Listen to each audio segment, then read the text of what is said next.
Bismillahirrahmanirrahim. Assalamualaikum warahmatullahi wabarakatuh. Alhamdulillah wassalatu wassalamu ala rasulillah wa ala alihi wa sahbihi wa man walah wa la hawla wa la quwwata illa billah, amma ba'd. Selamat datang teman-teman pada podcast materi Sejarah Pemikiran Hukum Islam bersama saya Fahmi Hasan Nugroho, dosen di Prodi Perbandingan Mazhab UIN Sunan Gunung Jati Bandung. Pada podcast pertama kali ini kita akan membahas mengenai apa yang dimaksud dengan sejarah pemikiran hukum Islam dan apa urgensi atau kepentingan mempelajari sejarah pemikiran hukum Islam ini. Mungkin di antara teman-teman ada yang pernah terbayang bagaimana orang bisa rela mengorbankan dirinya sendiri melakukan aksi bunuh diri, aksi bom bunuh diri, hingga akhirnya memakan korban jiwa, tidak hanya dirinya namun juga memakan korban jiwa sesama muslim. Bahkan banyak orang yang rela untuk meninggalkan segala kenikmatan yang ada di Indonesia, meninggalkan segala macam kemapanan demi untuk pergi ke Suriah misalkan, untuk bergabung kepada ISIS. Karena tercatat hingga Februari 2020 itu setidaknya ada 699 warga negara Indonesia yang ikut bergabung untuk berperang di ISIS.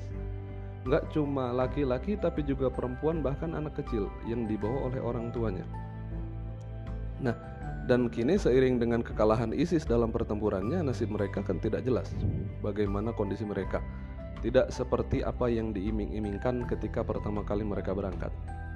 Atau teman-teman mungkin pernah menyaksikan ada orang yang memperdebatkan suatu permasalahan fikih dan perdebatan itu ternyata dilanjutkan generasi ke generasi. Asal kita tahu aja, perdebatan tentang kunut subuh yang mungkin saat ini masih terjadi, itu sebenarnya sudah terjadi sejak tahun 700-an yang lalu, 700 Masehi. Berarti sekitar 1300 tahunan yang lalu orang sudah berdebat mengenai kunut subuh, dan itu masih berlangsung hingga hari ini. Atau mungkin juga kita pernah mendengar ada orang yang berkata, kita harusnya kembali kepada Al-Quran dan Hadis, Al-Quran dan Sunnah. Dan ketika sudah ada Al-Quran dan Sunnah, kita harusnya meninggalkan perkataan ulama. Jangan bandingkan antara Al-Quran dan Sunnah dengan perkataan ulama. Itu satu sisi pernyataannya benar, tapi satu sisi memiliki kerancuan dalam pola pikir. Atau mungkin teman-teman juga ada yang pernah berpikiran seperti ini, atau mendengar orang berpikiran seperti ini. Allah itu kan satu, Rasulullah SAW juga satu, Al-Qur'annya juga satu. Tapi kenapa kok bisa muncul ragam perbedaan pendapat di antara para ulama? Bahkan hingga muncul mazhab-mazhab. Kenapa sih harus ada mazhab Hanafi, mazhab Maliki, mazhab Syafi'i, mazhab Hambali? Atau bahkan mazhab yang lain, ada Syiah, ada Mu'tazilah dan yang lain. Kenapa kita nggak cukup aja dengan mazhab Rasulullah SAW? Kenapa nggak cukup satu aja? Nah, beberapa hal yang tadi disinggung, yang tadi dibahas, itu berkaitan dengan, atau itu jawabannya bisa kita dapatkan dalam pembelajaran kita terhadap sejarah pemikiran hukum Islam. Kenapa? Karena sejarah pemikiran hukum Islam itu melihat bagaimana hukum Islam itu sepanjang sejarahnya mengalami perubahan, mengalami dinamisasi, dan tidak selalu berada dalam satu bentuk yang sama. Nah, kita kan tahu Allah Subhanahu wa taala menurunkan wahyu kepada Rasulullah SAW. Itu adalah sumber utama hukum Islam yang pertama. Lalu kemudian Rasulullah SAW menyampaikan sunnahnya, dan itu menjadi sumber hukum Islam yang kedua. Nah, Al-Quran dan Sunnah itu datang di masa Rasulullah SAW. Tapi jika kita perdalami lagi, ternyata kehidupan Rasulullah SAW itu mengalami dua fase kenabian. Yang pertama adalah fase Makkah, yang kedua fase Madinah. Kenapa dipisahkan antara fase Mekah dan fase Madinah? Karena ternyata setelah kita teliti bahwasanya ada ciri khas tersendiri di setiap fase tersebut. jika kita lihat dalam fase Mekah misalkan, kondisi masyarakat muslim saat itu minoritas yang tertindas, kebanyakan orang miskin gitu. Dan yang mayoritas itu adalah kaum musyrikin Mekah, umat Islam baru saat itu. Maka ayat-ayat yang turun di masa Mekah itu juga lebih ayat-ayat yang turun di masa Mekah itu fokusnya juga lebih fokus kepada akidah daripada hukum. Coba kalau kita misalkan buka Al-Quran juz 30, rata-rata kita akan menemukan bahwasanya Allah Subhanahu wa taala di situ selalu menggambarkan dua hal. Allah menggambarkan baik dan buruk. Allah menggambarkan surga dan neraka. Allah menggambarkan tentang iman dan kufur beserta konsekuensi yang dipilih. Begitu. Jadi siapa yang beriman dan bertakwa maka akan masuk surga, siapa yang kufur maka dia akan masuk neraka. Jadi fokus utama surat-surat Makkiyah adalah kepada akidah. Lalu bagaimana dengan hukum yang ada di sana? Di masa itu hukumnya ternyata tidak serumit yang kita dapatkan sekarang. Contohnya seperti sholat 5 waktu. Dulu nggak ada sholat 5 waktu. Sholat 5 waktu itu datangnya ketika Rasulullah SAW Isra dan Mi'raj. Disitulah terjadi perintah sholat 5 waktu yang dikisahkan bahwasanya Rasul Mi'raj ke Sidratul Muntaha, terus dikasih 50 sholat, turun lagi bertemu Nabi Musa. Setelah sama Nabi Musa ngobrol, dikasih berapa? Dikasih 50. Enggak, umat kamu enggak akan cukup, enggak akan kuat, maka silahkan kembali lagi kamu lobby, kamu tanyakan kepada Allah, mintakan keringanan. Terus bolak-balik hingga akhirnya dikasihkan 5. Meskipun setelah itu Nabi Musa masih tetap bilang umat kamu enggak akan kuat, tapi Rasul udah malu mau datang lagi ke atas. Akhirnya di situ Rasulullah SAW menyatakan hiya khomsun wa hiya khomsuna. Salat 5 waktu itu meskipun jumlahnya itu hanya 5, hiya khomsun gitu, wa hiya khomsuna, tapi itu 50 kali dihitungnya. Jadi 5 salat sama dengan 50 kali salat.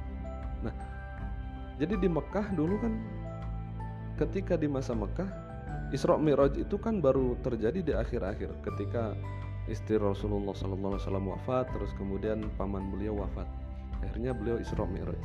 Berarti sebelum itu sholat 5 waktu itu tidak ada. Yang ada itu sholat 2 rakaat pada pagi hari dan 2 rakaat pada petang.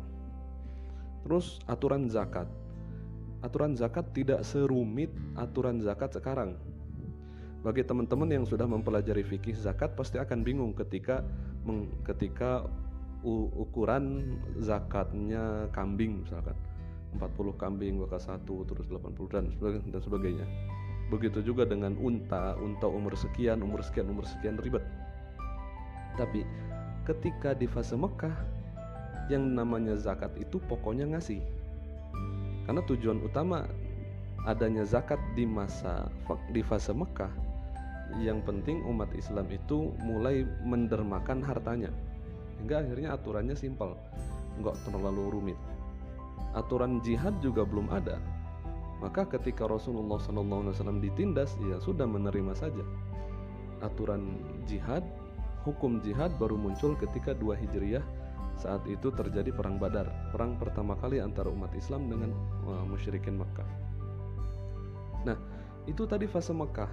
Jadi lebih kuat isinya dalam perhatiannya lebih tertuju kepada akidah, sedangkan hukumnya simpel, hukumnya sedikit, hukumnya tidak terlalu banyak. Lalu kemudian ketika di fase Madinah, ternyata Rasulullah SAW itu diberikan hukum yang lebih banyak daripada ketika di masa Mekah. Di saat itu ada, tadi sudah ada perintah sholat, lalu kemudian ada perintah puasa setiap bulan Ramadan, terus ada perintah untuk zakat dengan rincian yang lebih detail, lalu kemudian ada perintah untuk jihad, lalu kemudian berbagai macam hukum banyak turun di Madinah. Karena kondisi masyarakat muslim di Madinah itu mayoritas. Mereka sudah menjadi masyarakat muslim yang yang kokoh, yang kuat. Aus dan Khazraj yang dulunya bertikai sama Rasulullah SAW diakurkan, dipersaudarakan, dan juga dipersaudarakan antara Ansor dan Muhajirin. Pokoknya umat Islam saat itu kuat dan semuanya berbaiat kepada Rasul, semuanya mengikuti Rasulullah SAW ya dengan kuat gitu. Hingga akhirnya apapun yang diturunkan oleh Allah kepada Rasul dan apapun yang disampaikan oleh Rasul mereka lakukan. Nah kan dari fase Mekah dan fase Madinah itu juga sudah berbeda. Kriteria hukumnya atau karakteristik hukum Islam di masa Mekah dan Madinah juga berbeda. Apalagi setelah Rasulullah SAW wafat. Di masa Rasul belum ada ijma, di masa Rasul belum ada qiyas. Nah terus kenapa kok umat Islam mendatangkan ijma, mendatangkan qiyas? Itu datangnya dari mana gitu? Kalau mau dibilang segala bid'ah itu adalah yang tidak dilakukan Rasul, berarti ijma itu bid'ah. Padahal nggak seperti itu. Ijma dan qiyas nanti muncul belakangan. Dari mana munculnya? Nah ini yang akan kita bahas dalam pembahasan mengenai sejarah pemikiran hukum Islam. Pada masa sahabat, awal-awal di masa Abu Bakar, terjadi perang melawan kaum kufar atau kaum yang murtadin, orang-orang yang kembali murtad, dan juga orang-orang yang tidak mau membayar zakat. Proyek utama Abu Bakar As-Siddiq radhiyallahu anhu, beliau memerangi mereka hingga akhirnya banyak orang yang wafat, banyak hufaz Al-Quran yang wafat. Saat itu Al-Quran kan tidak terkumpul menjadi satu. Al-Quran ada terpecah-pecah, ada di hafalan orang-orang, ada ditulis dari kulit, dari batu, dari daun-daun gitu. Nah, melihat ini lalu kemudian Umar datang kepada Abu Bakar memberikan ide biar Al-Quran ini dikumpulkan. Abu Bakar sempat galau memikirkan bagaimana saya bisa melakukan suatu hal yang tidak dilakukan oleh Rasul. Tapi kemudian Umar datang berkali-kali melobi dan menyatakan bahwasanya di balik ini ada maslahat. Akhirnya hati Abu Bakar radhiyallahu anhu luluh hingga akhirnya beliau setuju dengan pembukuan Al-Quran. Nah kan di saat itu muncullah ijma. Ijma kesepakatan para ulama dari umat Islam. Di masa Rasul nggak ada ijma. Kenapa ya? Nggak dibutuhin. Rasul ketika memberikan perintah tidak butuh persetujuan dari umat. Ketika Rasul ngasih ya udah. Nah, sedangkan seperti ini, ketika Rasulullah SAW wafat, Abu Bakar biasa bermusyawarah dengan para sahabat ketika mendapatkan suatu hukum yang tidak didapatkan dari Al-Quran ataupun Sunnah. Nah, perkumpulan ini salah satunya nanti menjadi ijma. Seperti Al-Quran dibukukan itu mendapatkan kesepakatan dari umat Islam saat itu, dari para sahabat saat itu seluruhnya, maka pembukuan Al-Quran juga dilandasi oleh ijma, yaitu kesepakatan umat muslim untuk mengumpulkan Al-Quran. Lalu contoh yang lain ijma'nya ketika ketika Rasulullah SAW wafat, lalu kemudian para sahabat langsung berkumpul siapa kira-kira yang akan memimpin umat Islam setelah Rasulullah SAW. Mereka berkumpul karena mereka sama-sama berpikiran yang sama. Umat Islam harus dipimpin, harus ada pemimpinnya. Hingga akhirnya jadilah ijma bahwasannya umat Islam harus memiliki pemimpin. Urusan pemimpinnya itu dalam bentuk apa, nggak ada pembahasan. Pokoknya harus ada pemimpin. Siapa yang harus memimpin belum ada pembahasan, pokoknya harus. Hingga akhirnya mereka berkumpul, lalu kemudian ada debat sana sini hingga akhirnya Abu Bakar yang terpilih. Itu salah satu contoh ijma. Jadi ijma itu datangnya bukan sejak masa Rasul, tapi datang setelahnya, yaitu ketika di masa Abu Bakar. Contoh yang lain adalah qiyas. Nah, qiyas itu tidak muncul di masa Rasulullah SAW. Kenapa? Karena ada hadis. Ketika ada suatu hukum atau suatu perkara yang tidak memiliki hukum, Ya para sahabat kan tinggal bertanya sama Rasul, ya Rasul ini hukumnya apa? Rasul akan menjawab, menjadilah itu sunnah. Seperti ada 2 orang sahabat yang pergi bepergian, lalu kemudian dikersakeun, apa istilah bahasa Indonesianya? Kalau bahasa Sunda itu dikersakeun. Mereka junub dan kemudian tidak ada air. Akhirnya dua-duanya itu mereka wudu. Mereka tayamum. Dua-duanya mereka tayamum, lalu kemudian dua-duanya sholat. Nah, ketika setelah selesai sholat dan mereka jalan lagi, mereka menemukan air. Yang satu berwudu dan mengulangi sholatnya, yang satu tidak berwudu karena tadi udah sholat. Akhirnya ini dilaporkan sama Rasul. Akhirnya Rasul jelaskan, kamu udah benar, kamu juga benar dan dapat pahala 2 kali. Nah, itu kan jadi sunnah. Nah, yang jadi masalah ketika Rasul udah wafat, ada perkara baru dan kita kan gak bisa nanya sama Rasul. Maka dilihatlah apa yang terjadi di masa Rasul, kira-kira hukumnya bisa disamakan atau enggak. Dilihat ilatnya, itulah qiyas. Contohnya seperti para sahabat, mereka berargumentasi dengan qiyas ketika menjadikan Abu Bakar sebagai khalifah. Karena yang diucapkan oleh para sahabat saat itu, Rasulullah SAW sudah menyetujui agar Abu Bakar diangkat menjadi imam pengganti Rasul dalam sholat. Ketika Rasul sakit, Rasul nyuruhnya Abu Bakar, bukan Umar, bukan yang lain. Jadi Rasul menyuruh Abu Bakar untuk menjadi imam. Jadi istilahnya Rasul saja sudah meridhoi Abu Bakar untuk menjadi imam dalam urusan akhirat. Kenapa kita tidak meridhoi Abu Bakar untuk menjadi imam kita dalam urusan dunia?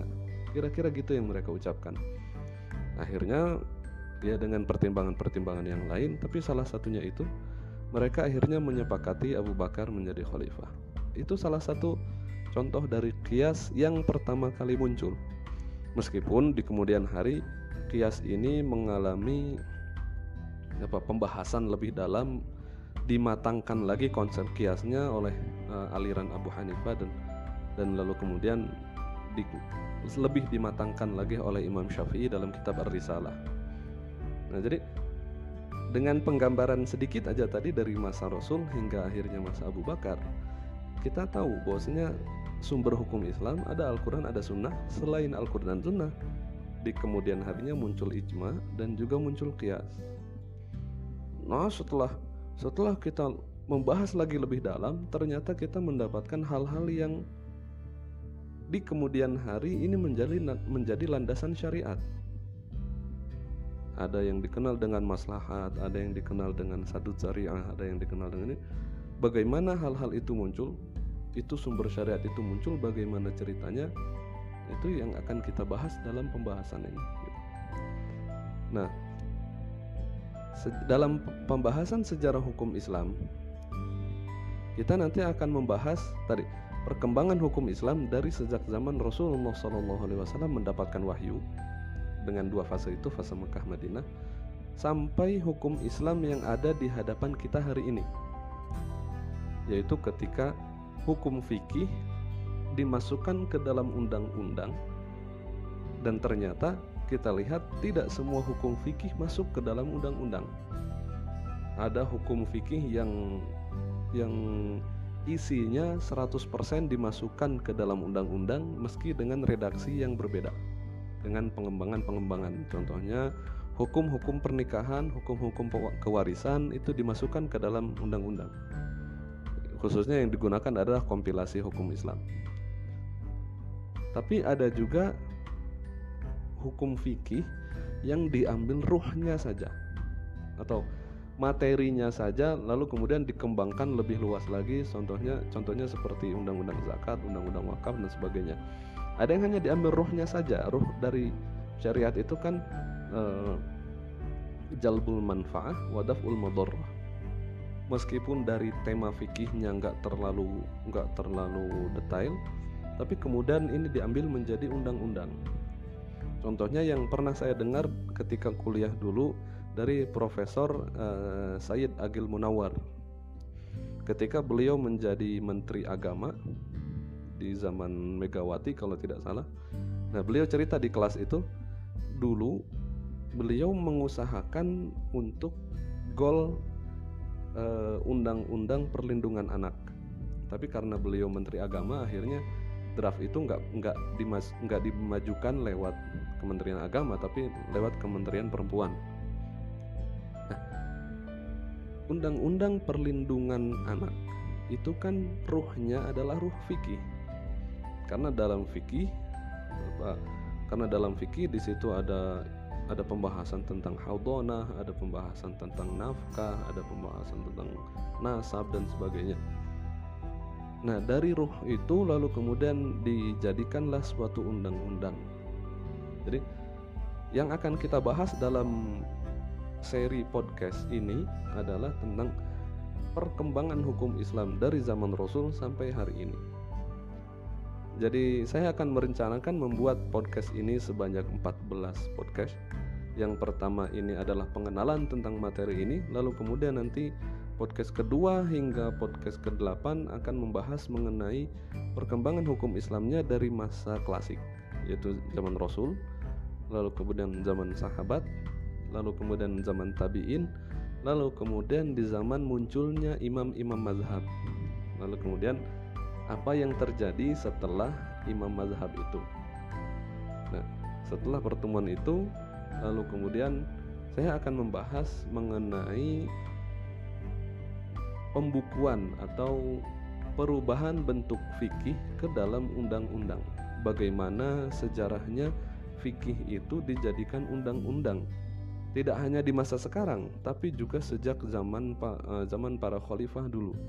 Ketika Abbasiyah itu menjadikan Abu Yusuf, muridnya Imam Abu Hanifah, sebagai qadhi, lalu kemudian Abu Yusuf membuat suatu buku Al-Kharaj, dan buku itu kemudian menjadi undang-undang yang dipakai di dalam negara. Dari seperti itu hingga akhirnya perkembangannya lebih luas lagi ketika kita membahas mengenai di masa pemerintahan Kesultanan Utsmani. Itu bagaimana ketika contohnya kitab undang-undang hukum pidana lah kalau bahasa Indonesia, fikih jinayat atau hukum pidana itu dibukukan, dibuat menjadi undang-undang dan diambil dari fikih. Ternyata kita melihat ada perubahan, ada dinamisasi, ada usaha untuk bagaimana fikih itu bisa dijalankan dan ternyata memiliki perubahan-perubahan. Nah, seperti itu. Jadi dari podcast ke-9 sampai ke-14 kita akan membahas mengenai tadi proses taknin, istilah Arabnya, atau pembentukan undang-undang dari fikih atau perubahan bentuk dari fikih menjadi undang-undang. Jadi istilahnya kalau dari keilmuan syariah secara umum, yang pertama adalah wahyu itu kemudian turun menjadi fikih menggunakan alat yang namanya usul fikih, lalu kemudian fikih itu diturunkan lagi dalam bentuk undang-undang. Nah, begitulah kira-kira hierarkinya. Nah, urgensi atau kenapa kita harus mempelajari sejarah hukum Islam, sejarah pemikiran hukum Islam, tujuannya apa sih? Setidaknya ada 2 tujuan utama dari pembelajaran ini, dari materi ini. Yang pertama adalah biar kita tahu perkembangan teori hukum Islam dari Rasul sampai saat ini, baik dari sisi sumbernya ataupun metodologinya. Saya katakan dari sumbernya karena tadi kita lihat sumber hukum Islam yang utama itu adalah Al-Quran dan Sunnah. Tapi kemudian dalam usul fikih dibahas sumber hukum Islam gak cuma 2, tapi juga muncul yang lain. Ada ijma, ada qiyas, lalu kemudian ada lagi yang lain, ada istishab, ada istihsan, ada sadud zari'ah, ada perbuatan penduduk Madinah dan sebagainya. Dan itu semuanya berkembang. Lalu kemudian dari situ juga kita akan tahu ternyata ada dua corak fikih yang berbeda di masa tabi'in, yaitu corak ahli Kufah yang lebih cenderung kepada ro'yu atau logika, dan kecenderungan para penduduk Hijaz atau ulama Hijaz yang lebih cenderung kepada hadis tanpa banyak menggunakan ro'yu atau logika. Dari sini nanti muncul ada mazhab Abu Hanifah di Kufah, lalu kemudian mazhab Malik bin Anas di Hijaz. Dan ternyata ya karena mereka berdua muncul dari madrasah yang berbeda dengan corak yang berbeda, akhirnya dua mazhab tersebut memiliki metode yang berbeda. Dengan metode yang berbeda, akhirnya hasil-hasil ijtihadnya pun berbeda. Ya contohnya kalau misalkan mazhab Hanafi kalau mengusap kepala ketika wudhu cukup sepertiga kepala. Kalau mazhab Malik justru harus seluruh kepala. Padahal ayatnya satu, surat Al-Maidah ayat 6, A'udzubillahi minasyaitonirrajim, bismillahirrahmanirrahim. Ya ayyuhalladzina amanu idza qumtum ilas salati faghsilu wujuhakum wa aydiyakum ilal marafiqi wamsahu biru'usikum wa arjulakum ilal ka'bain. Nah, dari kata wamsahu biru'usikum cuma penggalan ayat itu doang. Dalam mazhab Hanafi memahami seperti ini, mazhab Maliki memahami yang beda. Datang lagi Imam Syafi'i belajar kepada Imam Malik, lalu kemudian belajar juga kepada muridnya Abu Hanifah yang namanya Muhammad bin Hasan Asy-Syaibani. Urusan mengusap kepala, Imam Syafi'i berkata yang berbeda. Yang penting ada persentuhan antara tangan yang basah dengan kepala. Terserah segimanapun, meskipun cuma secuil. Meskipun yang sunnah itu adalah mengusap seluruhnya. Tapi kalaupun hanya secuil tangan basah mengenai kepala, maka menurut mazhab Syafi'i itu sudah sah wudunya. Itu kan? Jadi mazhab Hanafi lebih cenderung kepada ro'yu, lebih cenderung kepada logika, lalu kemudian mazhab Maliki yang cenderung kepada hadis. Muncullah Imam Syafi'i yang belajar dari keduanya, hingga akhirnya Imam Syafi'i memadukan metode dari dua mazhab tersebut, hingga akhirnya muncullah dengan suatu hal yang baru. Ada kesamaan dengan mazhab Malik, tapi ada juga berbedanya. Ada kesamaan dengan mazhab Hanafi, ada juga berbedanya. Lalu kemudian Imam Syafi'i juga punya banyak murid. Di antara murid yang banyak itu ada yang namanya Ahmad bin Hanbal, yang kemudian dikenal dengan imam dari mazhab Hambali. Ya, dari situ kan kita tahu mazhab ini muncul dari mana. Kok mereka bisa berbeda-beda? Kenapa sih nggak ikut Rasul aja yang satu? Nah, dalam pembahasan ini, dalam pembahasan materi sejarah pemikiran hukum Islam ini, nanti kita akan membahas tentang itu. Kapan, bagaimana muncul dua aliran tersebut yang awalnya, bagaimana muncul dua aliran tadi, aliran Kufah dengan aliran Madinah, lalu kemudian bagaimana munculnya Abu Hanifah, bagaimana munculnya Imam Malik, bagaimana munculnya Imam Syafi'i dan juga Imam Ahmad.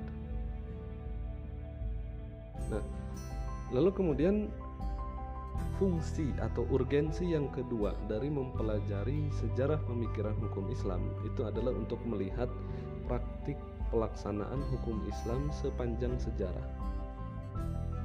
Tuh. Nah, dengan mengetahui praktik pelaksanaan hukum Islam dalam sejarah, kita akan mengerti bahwa penerapan hukum Islam di suatu masa bisa berbeda dengan di masa yang lain. Ada kelebihan, ada kekurangan dalam penerapan hukum Islam di setiap masa. Gini, contohnya di masa dulu ada yang namanya perbudakan.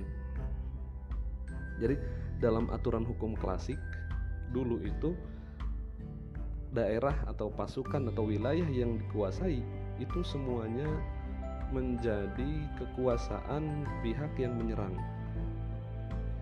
Jadi orang-orangnya bisa diperbudak, terus kemudian tanahnya dan bangunannya semuanya milik pasukan yang menyerbu ke situ. Nah, yang menjadi permasalahan kan perbudakan. Jadi ketika Rasulullah SAW melakukan Fathu Makkah, penguasaan, pembebasan, penaklukan kota Mekah.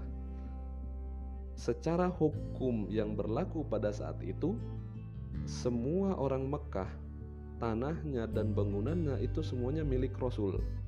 Terserah Rasul mau ngapain. Istilahnya kalau Rasul mau membunuh semua orang itu sah-sah saja karena peraturannya dulu seperti itu. Atau Rasul mau memperbudak semua orang Mekah yang ada saat itu, dibagi-bagikan kepada para pasukan, ya itulah yang hukum yang berlaku saat itu. Meskipun akhirnya Rasulullah SAW beliau memilih untuk memerdekakan semua penduduk Mekah. Kan sabda Rasul terkenal yang diucapkan saat itu, idhabu fa antumut tulaqo, pergilah kalian semua merdeka. Tapi beda misalkan yang terjadi ketika peperangan yang terjadi di daerah mana, atau ketika di masa Umar bin Khattab misalkan, itu kan kekuasaan wilayah umat muslim sampai ke Persia dan juga sampai ke Mesir. Pasukan-pasukan yang ditaklukkan di situ, orang-orang yang ada di sana menjadi budak dari kaum muslimin yang berhasil untuk menguasai wilayah-wilayah itu. Coba itu terjadi di masa ini. Oh, yang ada orang-orang geger. Yang terjadi di ISIS itu kan seperti itu. Mereka melihat, oh dulu di zaman Rasul ada perbudakan, maka sekarang kita boleh juga melakukan itu. Mereka tidak nyadar bahwasanya pola pikir masyarakat sekarang sudah berbeda dengan pola pikir masyarakat zaman dulu. Tambah lagi, umat manusia di dunia sekarang sudah sepakat untuk menghapuskan perbudakan. Makanya tidak heran ketika ISIS menghidupkan kembali perbudakan, meskipun dalam aturan fikih itu boleh dulunya, dia jadi ditentang oleh umat manusia seluruhnya, karena dia mencoba untuk menghidupkan apa yang sudah dimatikan oleh umat manusia.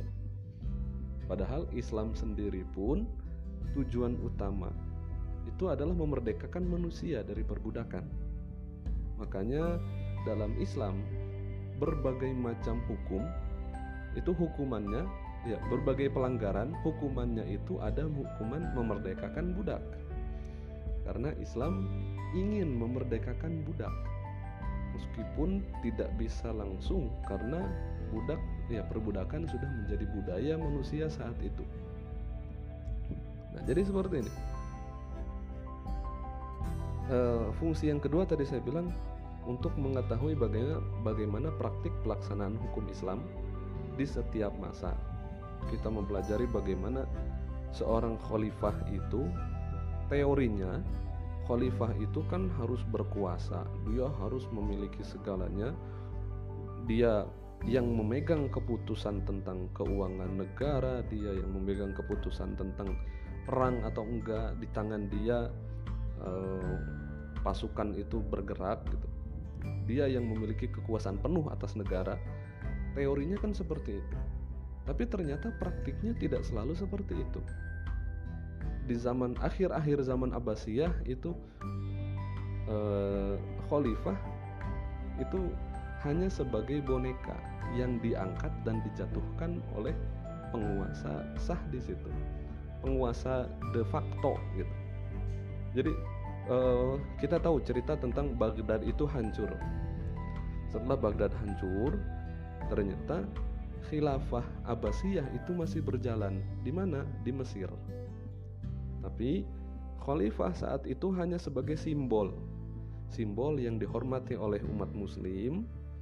Tapi khalifah itu tidak memiliki kekuatan, karena secara de facto yang memimpin atau yang menguasai wilayah itu adalah para sultan dari dinasti Mamalik. Jadi ada sultan yang berkuasa, dinasti Mamalik, tapi ada khalifah yang hanya sebagai simbol. 300 tahun berjalan seperti ini. Jadi teorinya seperti apa, ternyata praktiknya seperti ini gitu. Nah, fungsi dari mempelajari sejarah pemikiran hukum Islam salah satunya ini, untuk tahu bagaimana pelaksanaan hukum Islam di berbagai masa, ya biar kita tahu aja dan nggak kaget ketika ternyata ada teori, ada praktek, ternyata jauh sekali antara praktek dengan teori. Karena memang Rasulullah SAW kan bersabda, idza nahaitukum an syai'in fantahu. Kalau saya melarang kamu tentang sesuatu, maka fantahu, maka jauhilah. Wa idza amartukum bi amrin, dan jika aku memerintahkan tentang sesuatu, fa'tu minhu mastata'tum. Datangkanlah atau laksanakanlah perintah itu mastata'tum, sebisa kamu. Jadi ternyata dalam pelaksanaan hukum Islam, kita tidak wajib untuk melaksanakan seluruhnya sesempurna mungkin, tapi kita memang tetap harus berusaha ke sana. Tapi kalau misalkan kita tidak mencapai kesempurnaan dan hanya bisa segini, ya bagaimana lagi? Sebagaimana tadi di masa dinasti Mamalik 300 tahun khalifah hanya sebagai nama, itu kan jauh dari teorinya. Tapi minimal masih ada khalifah, nggak seperti zaman kita sekarang. Kita terpecah-pecah menjadi negara-negara kecil, lalu kemudian khalifah sudah tidak ada karena sudah dihapuskan. Ya, dinasti Mamalik dulu 300 tahun meskipun khalifah hanya sebagai boneka, hanya sebagai simbol, yaitu tetap lebih baik daripada zaman kita sekarang sama sekali tidak ada khalifah, kira-kira gitu. Nah, jadi kalau kita nggak mempelajari sejarah pemikiran hukum Islam ini, kita akan kaget karena ternyata pelaksanaan hukum Islam itu jauh panggang dari api, jauh antara teori dengan praktek. Tapi ya, apakah ini salah? Kalau kita kembali kepada hadis yang dinyatakan tadi, ya tidak salah karena kita berusaha untuk menerapkan hukum Islam semampu kita. Kita baru mampu segini, ya bagaimana lagi? Nah, tanpa mengetahui sejarah hukum Islam, kita juga akan terkurung pada konsep-konsep ideal. Ya, pada konsep ideal hukum Islam. Ini harusnya seperti ini, kita harus menegakkan ini, kita harus menyatakan seperti ini. Bahkan nggak cuma di situ, udah mana kita terkurung pada konsep ideal, kita jauh dari realita, akhirnya kita ingin mencoba untuk mencapai konsep ideal itu dengan jalur yang cepat, dengan instan. Hingga akhirnya tidak heran sebagian orang langsung pergi ke Suriah karena mendengar di sana ada khalifah yang harus dibaiat. Akhirnya mereka pergi tanpa memikirkan benar enggak sih yang terjadi di sana itu gitu. Ternyata mereka termakan propaganda. Akhirnya mereka berangkat ke sana dan ternyata di sana kalah, lalu kemudian akhirnya mereka semua terbengkalai sekarang. Ada yang dipenjara dan mereka semua stateless. Paspor udah dibakar, mereka nggak bisa lagi balik ke Indonesia. Orang Indonesia pun nggak mau nerima kedatangan mereka karena takut. Jangan-jangan nanti mereka datang ke sini malah bikin kacau di sini. Nah itu kan. Jadi udah mana terkurung dalam konsep ideal, jauh dari realita dan berusaha untuk menegakkan hukum atau konsep yang ideal itu dengan cara yang instan. Yang namanya instan kan nggak baik. Gitu. Karena perlu ada proses dan kita memang harus selalu mengawal proses ini biar lebih baik. Atau tanpa mengetahui sejarah ini juga, orang akan memandang bahwasanya perbedaan pendapat itu nggak boleh. Kebenaran hanya satu, selain itu maka salah. Itu keliru. Karena dia nggak tahu ternyata para sahabat aja udah beda. Jadi jangankan kita yang ada 1400 tahun setelah Rasulullah wafat dan kita mendapati umat Islam saat ini bedanya jauh banget gitu. Banyak sekali perbedaan di antara umat. Jadi nggak usah heran ketika kita melihat kondisi saat ini lah, kita 1400 tahun setelah Rasul wafat. Jadi jangankan kita, para sahabat yang pernah mengalami kehidupan bersama Rasul itu bisa berbeda pendapat setelah Rasul wafat. Nah, jangankan gitu, Rasul masih ada, ya Rasul masih hidup, para sahabat aja bisa beda. Contohnya yang tadi, ketika dua orang sholat dengan tayamum, terus melihat air, yang satu wudhu dan sholat lagi, yang satu enggak, gitu kan. Jadi para sahabat aja bisa beda, gimana kita yang sekarang? Hingga akhirnya dengan mengetahui ini kita bisa jadi lebih lega, lebih legowo, lebih lapang dada melihat perbedaan pendapat di antara para ulama. Karena kita tahu memang hukum Islam itu karakteristiknya adalah perbedaan. Jadi gitu. Ada beberapa bahan kajian yang bisa teman-teman kaji, bisa teman-teman cari untuk mempelajari sejarah perkembangan sejarah pemikiran hukum Islam ini. Buku berbahasa Arab, ada buku dari Umar Sulaiman Al-Ashqar, judulnya Tarikh Al-Fiqh Al-Islami. Lalu kemudian ada Manna Khalil Qattan, judulnya Tarikh Tashri' Al-Islami. Ada juga bukunya Syekh Ali Jum'ah, beliau mufti Mesir yang sebelum ini. Judulnya adalah Al-Madkhal ila Dirasatil Madzahib Al-Fiqhiyah. Ada juga buku karya Muhammad bin Ibrahim, judulnya At-Tashri' Al-Islami wal Madaris Al-Fiqhiyah Al-Mu'asirah.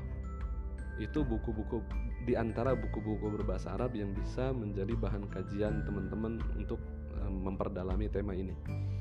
Ada juga berbahasa Inggris seperti Uril Haid, judulnya Studies in Old Ottoman Criminal Law. Lalu kemudian ada juga tulisan dari Rudolf Peters, judulnya Crime and Punishment in Islamic Law. Saya membaca buku ini dan memang seru ternyata buku ini gitu. Bagaimana hukum Islam itu dilaksanakan, bagaimana hukum pidana Islam itu dijalankan dari teori dan prakteknya gitu. Rudolf Peters, judulnya Crime and Punishment in Islamic Law. Ada lagi masih bahasa Inggris juga, Ratno Lukito, judulnya Islamic Law and Adat Encounter, The Experience of Indonesia. Itu tesis beliau di McGill University tahun 97. Buku ini bagus untuk dibaca gitu. Sedangkan untuk bahasa Indonesianya, yang pertama ada buku Daud Ali, Profesor Daud Ali, judulnya Hukum Islam Pengantar Ilmu Hukum dan Tata Hukum di Indonesia. Ada juga buku karya Dedi Supriyadi, beliau adalah dosen di PMH juga, Perbandingan Mazhab dan Hukum UIN Sunan Gunung Jati Bandung, judulnya Sejarah Hukum Islam dari Kawasan Jazirah Arab sampai Indonesia. Ada juga buku karangan Ayang Utriza Yakin, beliau dosen saya ketika di UIN Jakarta, judulnya adalah Sejarah Hukum Islam Nusantara. Ada lagi satu lagi buku karangan Abdul Manan, judulnya Reformasi Hukum Islam di Indonesia. Nah, kira-kira itu teman-teman bahan kajian yang bisa kita perdalami untuk membahas tentang sejarah pemikiran hukum Islam ini. Tapi memang buku-buku itu nggak mencakupi seluruh tema yang akan kita bahas. Jadi ada yang memang membahasnya tentang undang-undangnya aja, tentang hukum Islam di Indonesia aja. Ada yang membahas tentang sejarah pemikiran dari masa Rasul sampai ke mazhab-mazhab gitu. Tapi seenggaknya bahan-bahan kajian inilah yang saya jadikan rujukan ketika saya membuat materi ini. Baik, begitu teman-teman kira-kira yang bisa kita bahas dalam podcast pertama kali ini tentang sejarah pemikiran hukum Islam. Jika ada masukan atau tambahan maka bisa kita sharing, bisa dituliskan di komentar gitu. Semoga apa yang saya sampaikan bermanfaat. Wabillahi taufiq wal hidayah. Wassalamualaikum warahmatullahi wabarakatuh.